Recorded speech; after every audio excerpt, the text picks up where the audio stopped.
Oke, sudah ada sedikit gambaran mengenai iman kepada Rasulullah. Ada yang tahu apa itu Rasul?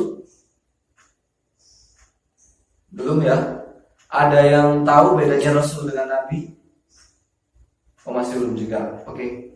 Sekarang kita akan membahas terlebih dahulu. Sebelumnya kita perlu tahu bahwa di dalam agama Islam itu kita mengenal dua sumber ajaran agama Islam. Yang pertama ada Al-Quran dan yang kedua ada Sunnah.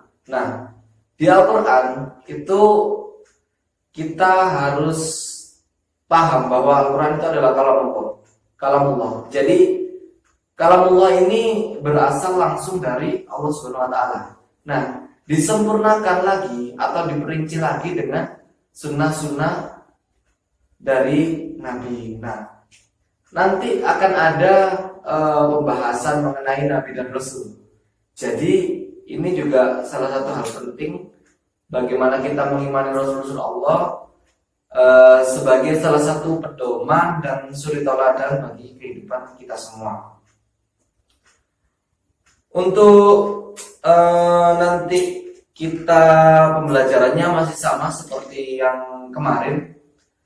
Saya sudah membagikan modul, silakan nanti waktu pembelajaran dibuka. Saya akan menerangkan sedikit mengenai iman-iman kepada Rasulullah. Dan nanti jika ada pertanyaan silakan ditanyakan ketika saya membuka sesi pertanyaan. Oke. Langsung saja silakan dibuka modulnya. Saya akan menjelaskan tentang iman-iman kepada Rasulullah. Oke. Untuk itu kita akan membahas mengenai apa itu iman kepada Rasulullah, apa bedanya Rasul dengan Nabi, seperti apakah sifat-sifat dari Rasulullah, dan apa saja sebenarnya tugas-tugas dari Rasulullah ini. Kita akan membahas itu semua sekarang. Pertama, mengenai iman kepada Rasulullah. Nah, masih ada yang ingat mengenai apa itu iman? Oke, kita lihat sama-sama ya. Iman secara bahasa itu kan berarti tasdik atau membenarkan. Sedangkan secara istilah syar'i, iman itu adalah keyakinan dalam hati, perkataan di lisan, amalan dengan anggota badan, bertambah dengan melakukan ketaatan dan mengurangi kemaksiatan. Jadi, iman kepada Rasul Allah adalah meyakini dan membenarkan sepenuh hati, dilafalkan dalam ucapan dan diamalkan melalui perbuatan-perbuatan bahwa Rasul Allah itu benar-benar utusan Allah Subhanahu wa taala yang diutus untuk membimbing manusia ke jalan yang benar agar selamat dunia wal akhirat.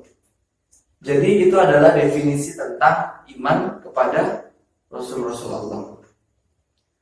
Selanjutnya kita akan membahas mengenai perbedaan Nabi dan Rasul. Jadi Nabi dan Rasul ini berbeda, dimana jika Nabi, kita bahas persamaannya terlebih dahulu. Nabi dan Rasul ini sama-sama manusia pilihan Allah Subhanahu wa taala. Nah, bedanya, perbedaan paling mendasar bahwa Nabi itu adalah manusia pilihan yang diberi wahyu oleh Allah Subhanahu wa taala untuk dirinya sendiri dan tidak berkewajiban untuk menyampaikan wahyu itu kepada umatnya. Sedangkan Rasul adalah manusia pilihan Allah Subhanahu wa taala yang diangkat sebagai utusan untuk menyampaikan firman-firmannya kepada umat manusia agar dijadikan pedoman hidup. Jadi, jika kita lihat dari definisinya, perbedaan dasarnya itu ada pada Nabi dan Rasul sama-sama mendapatkan wahyu, tetapi Nabi tidak berkewajiban untuk menyebarkan atau menyampaikannya kepada umatnya. Jadi wahyunya itu untuk diri sendiri. Sedangkan Rasul itu mendapatkan wahyu dan itu sangat diwajibkan untuk disebarkan kepada umat-umatnya sebagai pedoman atau pegangan hidup mereka. Selanjutnya kita lihat dalil mengenai iman kepada Rasul Allah. Itu termaktub dalam Quran surat An-Nisa ayat 136, salah satunya ya ini, salah satu dalilnya yang berbunyi Bismillahirrahmanirrahim. Ya ayyuhalladzina aminu billahi wa rasulih wal kitabil ladzi nazzala ala rasulih wal kitabil ladzi anzala min qabl wa man yakfur billahi wa malaikatihi wa kutubihi wa rusulihi wal yawmil akhir faqad dhalla dhalalan ba'ida.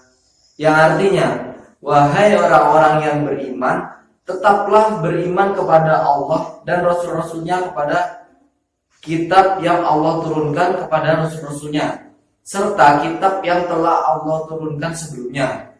Barang siapa yang kafir kepada Allah, malaikat-malaikatnya, kitab-kitabnya, dan Rasul-Rasulnya, dan hari kemudian, maka sesungguhnya orang itu telah sesat sejauh-jauhnya.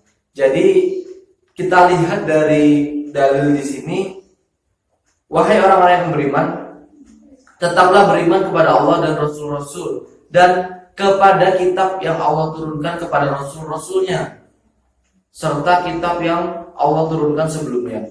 Jadi kita diwajibkan tetap beriman kepada Allah, beriman kepada Rasulnya, kemudian beriman kepada kitab-kitab yang telah Allah turunkan kepada para rasul sebelumnya. Jadi kita kalau membahas mengenai ini masih satu kesatuan ya dengan kitab-kitab, iman kepada kitab-kitab Allah sebelumnya.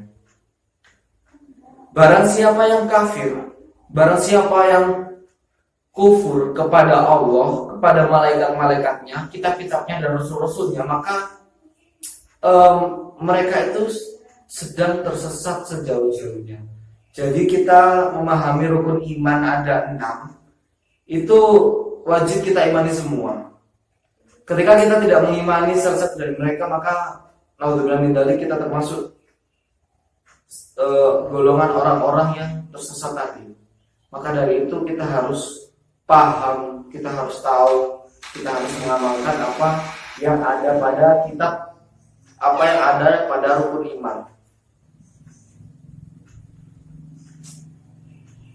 Kemudian ada juga salah satu hadis terkait Rasulullah, di mana Imam Ahmad meriwayatkan hadis dari Abu Dzar radhiyallahu anhu bahwa Rasulullah shallallahu alaihi wasallam ketika ditanya tentang jumlah para nabi, beliau menjawab, jumlah para nabi itu adalah 124.000 nabi. Sedangkan jumlah rasul itu ada 315. Sementara At-Tirmidzi meriwayatkan hadis dari Abu Dzar radhiyallahu anhu juga menjelaskan bahwa Rasulullah sallallahu alaihi wasallam menjawab, jumlah para nabi itu adalah 124.000.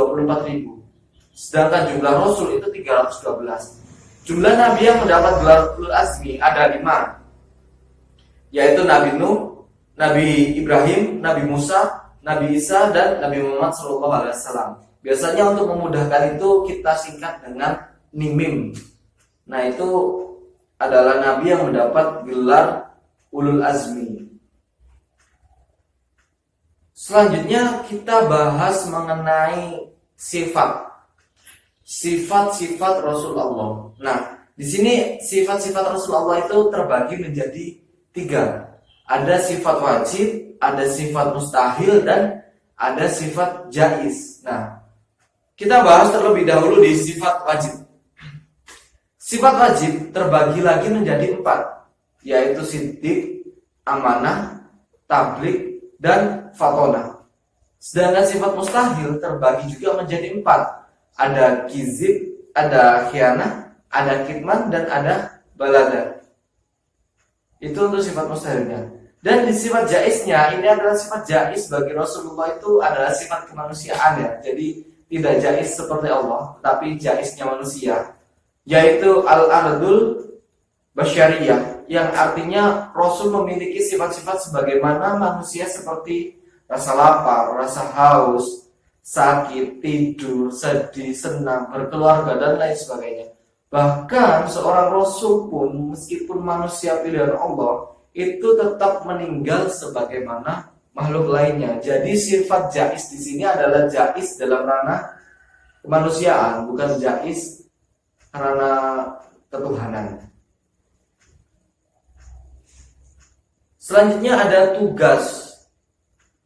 tugas-tugas dari Rasulullah Subhanahu wa taala, di mana kita tahu bahwa Rasul itu adalah manusia pilihan yang dipilih oleh Allah. Pastinya kan jika Rasul dan Nabi itu manusia pilihan, pasti ada misi-misi tersendiri kan. Jadi ada tugas-tugas yang harus dilakukan oleh Rasul Allah sebagai utusan Allah. Yang pertama yaitu menyampaikan risalah dari Allah Subhanahu wa taala. Nah, tugas Rasul itu seperti yang kita jelaskan di awal tadi, mendapatkan wahyu kemudian harus disampaikan. Beda dengan Nabi yang tidak berkewajiban untuk menyampaikan kepada umatnya. Yang kedua, sudah pasti mengajak kepada tauhid, yaitu mengajak umatnya untuk mengesahkan Allah Subhanahu wa taala dan menjauhi perilaku musyrik atau menyekutukan Allah. Jadi ini tugas penting dari seorang rasul, di mana para rasul itu harus membawa misi ketauhidan, harus bisa membawa umatnya kepada jalan yang benar, kepada jalan Allah, dan harus bisa mengarahkan agar tidak menyekutukan Allah. Semoga saja kita selalu dalam jalan ketauhidan serta dijauhkan dari jalan kemusyrikan. Kemudian memberi kabar gembira kepada orang mukmin dan memberi peringatan kepada orang kafir. Jadi memberi kabar gembira kepada orang mukmin. Orang mukmin itu di kedatangan Rasul kepada orang mukmin itu mendapat orang mukmin itu akan senang karena orang mukmin itu paham bahwa Rasul itu utusan Allah yang sesungguhnya dan pasti membawa risalah-risalah dan wahyu-wahyu yang memang benar. Sedangkan bagi orang kafir itu memberi peringatan, jadi sebagai sinyal sebagai sinyal attention untuk orang kafir agar lebih berhati-hati. Di sini juga termasuk bagaimana cara Rasulullah ini agar bisa mengingatkan orang-orang kafir untuk kembali ke jalan yang benar, yaitu ad-dinul Islam. Kemudian yang selanjutnya ada menunjukkan jalan yang lurus. Jadi memang kebanyakan Rasul diutus pada umat yang sudah banyak belokannya, maksudnya sudah tidak lurus di ad-dinul Islam lagi. Nah, disitulah Rasul Allah diturunkan untuk kembali membawa orang-orang yang tersesat itu kembali di ad-dinul Islam, kembali pada ajaran Allah, kembali pada ajaran agama Islam. Selanjutnya ada membersihkan dan mensucikan jiwa manusia serta mengajarkan kepada mereka kitab dan hikmah. Jadi selain tadi membimbing, Rasul itu juga bertugas untuk membersihkan dan mensucikan jiwa manusia, atau kalau kita sering sebut bahasanya itu pensucian ya, purification. Jadi manusia yang hidup pada zaman itu, di mana mereka memiliki keraguan mungkin atau hal-hal yang tidak benar mengenai ad-dinul Islam, Rasul bertugas untuk membersihkan jiwanya, mensucikan jiwanya, serta mengajarkan kepada mereka tentang kitab dan hikmah. Jadi tentang kalamullah, tentang kitab-kitab Allah dan hikmah-hikmah yang ada di dalamnya agar menjadi pedoman bagi manusia pada zaman itu untuk bisa hidup sebagaimana mestinya, hidup di jalan Islam dan dijauhkan dari kemusyrikan dan kekafiran. Selanjutnya itu dijadikan sebagai hujah bagi manusia. Jadi Rasul Allah itu datang juga dijadikan sebagai hujah atau sebagai rujukan-rujukan bagi manusia untuk belajar. untuk memahami tentang kehidupan dan segalanya. Jadi tentang kehidupan, tentang ketauhidan, tentang duniawi, tentang akhirat dan lain-lain, Rasul ini sebagai rujukannya, sebagai hujahnya. Nah, itu adalah salah satu tugas Rasulullah Subhanahu wa taala. Selanjutnya kita akan membahas implementasi. Implementasi berupa tindakan di dalam kehidupan sehari-hari, bahwa seorang manusia atau seorang mukmin itu benar-benar mencerminkan sikap beriman kepada Rasulullah. Yang pertama, ada menjunjung tinggi risalah ajaran Allah Subhanahu wa taala yang disampaikan oleh Rasulnya. Jadi, jika kita memang benar-benar beriman kepada Rasul Allah, kita wajib menjunjung tinggi risalah ajaran Allah Subhanahu wa taala yang telah disampaikan oleh Rasul untuk umat manusia. Kita wajib menjunjung tinggi hal itu.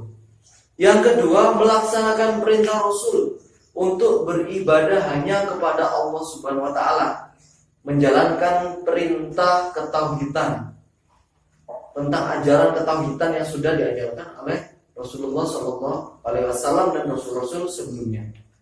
Kemudian giat dan rajin bekerja mencari rezeki yang halal. Nah, ini juga salah satu bentuk beriman kepada Rasulullah, di mana salah satu sikap Rasul itu adalah giat dan pekerja keras untuk mencari rezeki yang halal dan sesuai dengan kemampuan kita. Misalnya kita mempunyai kelebihan di bidang ini, ya kita jalani pekerjaan di bidang itu dengan giat dan rajin. Yang selanjutnya, selalu mengingat, memahami dan berperilaku sesuai dengan tuntunan Rasulullah SAW. Nah, ini perlu juga kita garis bawahi, bahwa selalu mengingat, memahami dan berperilaku sesuai dengan tuntunan Rasulullah SAW ini, kalau kita artikan, itu kita harus hidup sebagaimana Rasulullah hidup. Nah, tetapi zaman Rasul dan zaman sekarang itu berbeda. Jangan Islam itu kan agama yang fleksibel. Jadi selama kita masih berada pada koridor yang benar, tidak menyalahi Al-Quran dan Sunnah, itu maka tetap wajib kita jalani. Misalkan seperti ini, di zaman Rasul biasanya Rasul naik unta kemana-mana, bepergian naik unta. Nah, di zaman sekarang kan sudah ada kendaraan yang lain seperti motor atau mobil. Jadi meskipun menggunakan motor atau mobil itu tetap diperbolehkan. Bukan kita harus bepergian menggunakan unta. Seperti itu. Seperti di zaman Rasul dulu, seperti di zaman Rasul dulu, makanan-makanan itu tidak ada, tidak banyak ya, tidak bervariasi seperti sekarang. Seperti yang pernah hits pada minggu-minggu yang lalu, di mana ada klepon kue tidak Islami misalnya. Nah, zaman Rasul memang belum ada yang namanya klepon gitu ya. Tetapi kita tidak boleh menjudge klepon itu tidak diperbolehkan. Memang kalau kita lihat dari kata-katanya klepon, kue yang tidak Islami, sebenarnya gimana ya? Namanya benda itu kan nggak mungkin ada yang Islami dan kafiri mungkin ya. Takfiri kan nggak ada. Jadi kita lihat, selama klepon itu dibuat dari bahan-bahan yang halal, diolah dengan cara-cara yang baik dan halal, tetap boleh dimakan. Jadi tidak harus, klepon dulu nggak ada di zaman Rasulullah, klepon ini tidak boleh, tidak Islami, haram. Nah, itu tidak diperbolehkan. Selama kita masih ada pada koridor yang benar sesuai dengan Al-Quran dan Sunnah, tidak menyalahi, maka tetap boleh dilakukan. Selanjutnya, melakukan usaha-usaha baik agar kualitas hidupnya meningkat ke derajat yang lebih tinggi. Nah, jadi ini kita diwajibkan untuk meningkatkan usaha-usaha kita untuk meningkatkan standar hidup kita sendiri. Nah, kualitas hidup kita sendiri maksudnya. Jadi untuk kualitas hidup yang lebih, kita wajib juga berusaha lebih. Nah, selanjutnya ada terus berdakwah agar ajaran yang dibawa Rasul tidak sirna. Nah, kita juga diwajibkan berdakwah atau menjadi seorang dai bagi siapapun selama kita mampu. Maksudnya kita menguasai apa yang akan kita dakwahkan. Tapi kalau kita belum menguasai betul apa yang kita dakwahkan, saya sarankan agar murid-murid semua belajar terlebih dahulu, belajar pada guru yang benar, pada guru yang bersanad sampai Rasulullah kalau bisa. Nah, setelah itu, setelah sudah paham semua itu, baru silakan berdakwah. Tetapi jika belum memahami secara betul, silakan belajar lagi terlebih dahulu. Karena takutnya nanti ada salah paham, salah pemahaman yang ujung-ujungnya nanti akan keterusan gitu. Jadi kalau dari sampean sudah salah, orang lain mengajarkan pada orang lain salah, disebarkan lagi menjadi salah dan seterusnya. Jadi nanti takutnya menimbulkan seperti itu. Jadi berdakwahlah semampunya. Kemudian yang terakhir, berbuat baik dan melawan kemungkaran, amar ma'ruf nahi mungkar. Jadi kita jika memang percaya pada Rasul-Rasul Allah sering mengajarkan kita untuk beramar ma'ruf nahi mungkar, seperti itu. Selanjutnya ada hikmah beriman kepada Rasulullah. Yang pertama, makin sempurna iman kita. Nah, jika kita beriman kepada Rasul Allah, itu kesempurnaan yang keimanan yang kita miliki itu menjadi semakin sempurna gitu. Kalau kita beriman kepada Allah tapi tidak beriman kepada Rasulnya, ya sama aja kurang sempurna keimanannya. Kemudian yang kedua ada mendorong diri lebih baik untuk meneladani Rasulullah. Nah, di sini hikmahnya yang kedua, kita bisa menjadikan Rasul Allah itu sebagai suri tauladan, sebagai uswatul hasanah dalam hidup kita, untuk kita contoh segala perilakunya. Kemudian yang ketiga, memiliki teladan yang baik sebagai contoh menjalani kehidupan. Nah, ini sama dengan yang kedua. Kemudian selanjutnya ada mencintai para rasul dengan cara mengikuti dan mengamalkan ajarannya. Jadi kita harus menumbuhkan rasa mahabbah kepada Rasulullah, rasa cinta kepada Rasulullah, agar bisa mengikuti dengan cara mengikuti dan mengamalkan ajaran-ajaran Rasulullah. Ada salah satu pepatah yang mengatakan cinta tanpa mengikuti itu adalah dusta, tapi mengikuti tanpa mencintai itu adalah hampa. Nah, ini sangat tepat kita tujukan pada beriman kepada Rasul. Dimana kalau kita mencintai Rasul Allah SWT tanpa mengikuti, itu sama saja dengan dusta. Tapi jika kita mengikuti ajaran Rasulullah tanpa mencintai Rasulullah, rasanya akan hampa. Jadi seperti itu. Selanjutnya adalah mengetahui hakikat dirinya bahwa ia diciptakan oleh Allah SWT untuk mengabdi kepadanya. Jadi sebenarnya manusia itu diciptakan untuk beribadah kepada Allah. Manusia dan jin kan sudah tertera dalam Al-Quran. Wa ma khalaqtul jinna wal insa illa liya'budun. Jadi Allah menciptakan manusia dan jin itu tidak lain dan tidak bukan adalah liya'budun, untuk menyembah, untuk beribadah dan mengabdi kepada Allah Subhanahu wa taala. Nah, untuk materi yang sudah saya sampaikan mungkin hanya itu saja yang bisa saya sampaikan. Apakah ada pertanyaan? Tidak ada pertanyaan? Silakan. Kalau begitu, silakan diidentifikasi materi mengenai beriman kepada Rasulullah pada sumber belajar lain atau pada modul untuk lebih memahamkan kalian. Jika ada yang masih tidak paham, silakan ditanyakan kepada saya.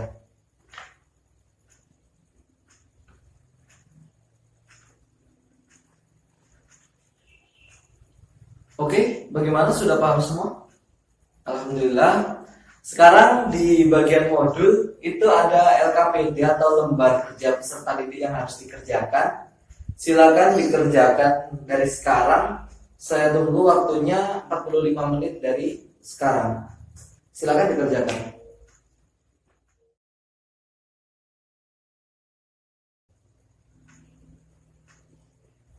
Oke, yang sudah selesai silakan dikumpulkan ke depan. Ini sudah ada 4 orang yang mengumpulkan. Jadi nanti akan Bapak periksa terlebih dahulu dan Bapak nilai, tentunya nanti juga Bapak berikan saran kepada kalian. Nah, selanjutnya saya berterima kasih sekali untuk hari ini dengan apa yang sudah kalian kerjakan, dengan apa yang sudah kalian pelajari. Semoga semua yang kita lakukan saat ini bisa berkah bagi kita dan bagi orang lain. Selanjutnya, sebelum kita menutup pelajaran pada hari ini, seperti minggu yang lalu, Bapak akan memberikan tugas di mana kalian diwajibkan untuk membuat video minimal 1 menit, di mana video itu harus berisi tentang perilaku implementasi beriman kepada Rasulullah Allah di kehidupan sehari-hari. Jadi kalian bisa membuat, entah dengan keluarga kalian, dengan teman kalian, membuat video singkat itu. Jadi penilaiannya masih sama seperti kemarin, yaitu kesesuaian materi, kreativitas, dan tentunya durasi. Ada pertanyaan untuk penugasannya? Sudah paham ya kita buat seperti minggu yang lalu? Oke, terima kasih untuk hari ini. Jika ada salah-salah kata dari saya mohon maaf yang sebesar-besarnya. Jikalau memang apa yang saya sampaikan itu tadi semua ada benarnya, itu murni datangnya dari Allah Subhanahu wa taala. Tetapi jika ada salahnya, saya mohon maaf, itu murni datangnya dari saya sendiri sebagai manusia, tempatnya khilaf dan lupa. Oke, terima kasih banyak. Kita tutup pembelajaran kita pada hari ini. Wallahul muwaffiq ila aqwamit thoriq. Wassalamualaikum warahmatullahi wabarakatuh. Kita tutup dengan doa kafaratul majlis. Subhanakallahumma wa bihamdika asyhadu an la ilaha illa anta astaghfiruka wa atubu ilaik. Alhamdulillahirabbil alamin. Assalamualaikum warahmatullahi wabarakatuh.